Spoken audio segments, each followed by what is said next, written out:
Movie review. Is Brooklyn Nine-Nine stars' new Netflix movie America the Motion Picture worth watching? America the Motion Picture tells the history of the American Revolution from an alternate universe, in which George Washington, voiced by Channing Tatum, and his men go to war to save their country from the traitorous Benedict Arnold, Brooklyn Nine-Nine's Andy Samberg, and wrest it free from the tyrannical rule of Britain.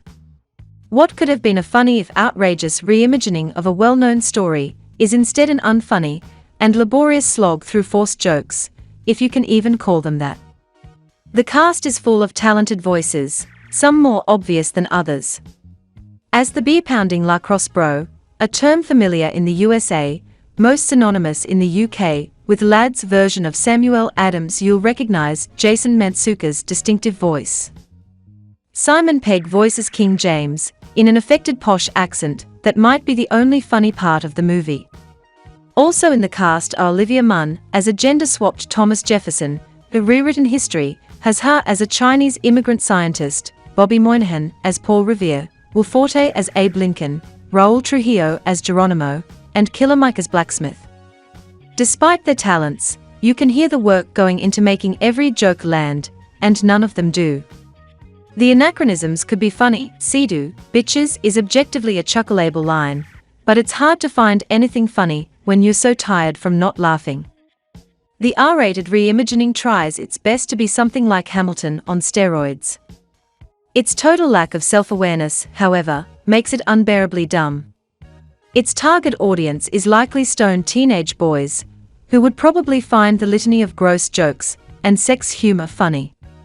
But we're not all stoned teenage boys, and even if we put ourselves in their shoes, it's hard to imagine anyone laughing at a single line. Some attempts at a contemporary lens, like the aforementioned rewriting of Edison, and the deadpan fact-bombing from Geronimo about the genocide committed against Native Americans, induce nothing more than an eye roll.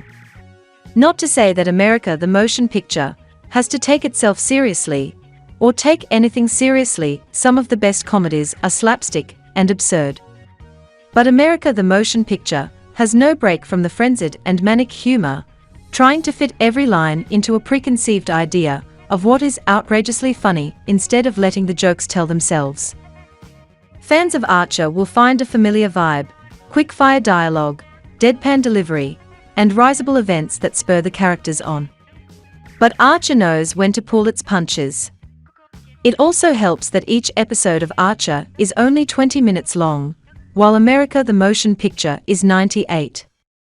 Tatum, who has the most work to do, is not unfamiliar with this kind of off-kilter historical reimagining. He starred in Comrade Detective, a fake TV show from communist Romania presented as real, which served as a device to promote a communist worldview opposed to Western capitalism and imperialism during the Cold War. There are equally on-the-nose gags about hamburger guzzling, but Comrade Detective knows what it's trying to do: satirize and entertain. America the Motion Picture is a demented fever dream that feels like it won't end. For far better examples of absurdist satirical humor, watch Comrade Detective, Amazon Prime Video, and Archer instead. Okay, if you like this video, don't forget to click like button.